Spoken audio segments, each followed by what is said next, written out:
When a top-tier defensive structure faces sustained pressure, it usually bends slowly. But under specific, high-velocity conditions, a seemingly solid formation can simply shatter.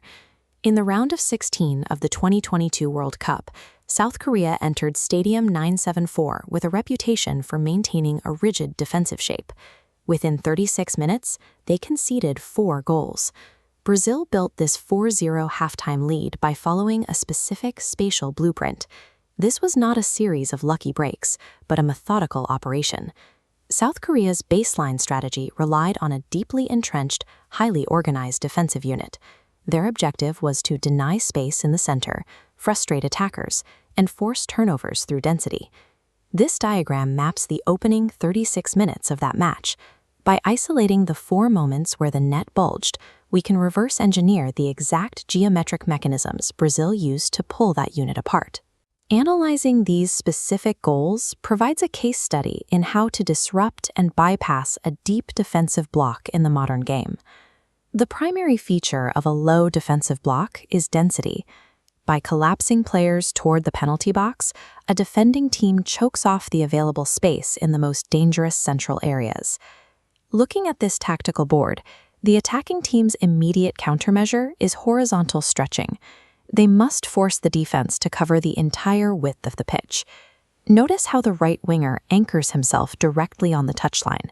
His instruction is strict: keep his boots on the chalk. This width forces the defensive shape to stretch outward to account for his position. To prevent the winger from operating unchecked, the opposing fullback has to detach from the central unit and close the distance. As the defensive block shifts toward the right, its central structural integrity suffers. A vacuum of space opens up on the far left of the penalty area. That is where the weak side attacker is waiting. Vinicius Jr. receives the cross unmarked, with the time and space required to assess the goal and finish. This opportunity only exists because of the systemic discipline on the far side of the pitch.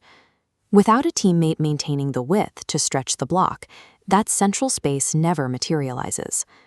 Once a defense is stretched, the next step is bypassing the individual markers left behind. The attacking team achieves this through localized numerical superiority. By committing more players into a tight microzone than the defense can match, the attacking team forces a spatial overload. A single defender cannot cover 2 men simultaneously. Brazil executed this by breaking positional rules. During the build-up to the 3rd goal, 2 central defenders advanced out of their standard positions, pushing deep into the opponent's final third. Simultaneously, the central striker, Richarlison, abandoned his high attacking post and dropped deep into the midfield pocket, pulling his designated marker with him. This nodal map shows the result. Richarlison and the 2 center backs execute a rapid passing sequence, forming a tight triangle at the edge of the penalty box. For a defense relying on rigid man-to-man marking, this movement is highly disruptive. The defenders follow the dropping striker, leaving their assigned central zones vacated. With the markers out of position, Richarlison pivots. He executes a 3rd-man run, accelerating into the central gap he just created to receive the final pass. When center backs operate as playmakers and strikers operate as midfielders, a defending team's marking rules become a vulnerability rather than a strength. By the time the 3rd goal hits the net, the psychological pressure of the deficit begins to physically alter the trailing team's shape on the pitch. This comparison illustrates the shift. On the left, we see South Korea's compact, low block from the opening whistle. On the right, we see their altered shape down 3-0. Trailing by multiple goals, horizontal compactness is no longer an option. The defense is forced to push their defensive line higher to support an offensive press. This adjustment introduces a critical structural flaw. As the line steps up, it leaves unprotected space between the defenders and their goalkeeper. Brazil immediately exploited this. The 4th goal originated from a rapid counterattack, sending 4 attackers sprinting into this empty space against 4 retreating defenders. Securing early goals functions as a tactical tool. It forces the opponent into a spatial organization they did not intend to use, creating new vulnerabilities to exploit. Committing center backs forward and sending multiple attackers into transition leaves a team exposed. Yet Brazil consistently stopped counterattacks before they could even materialize. The mechanism behind this is called rest defense.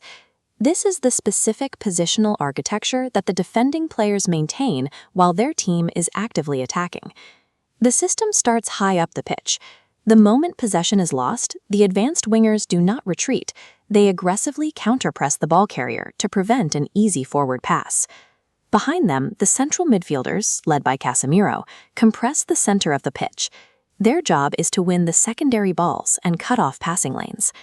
If a long ball does clear the defensive line, the final failsafe is the goalkeeper.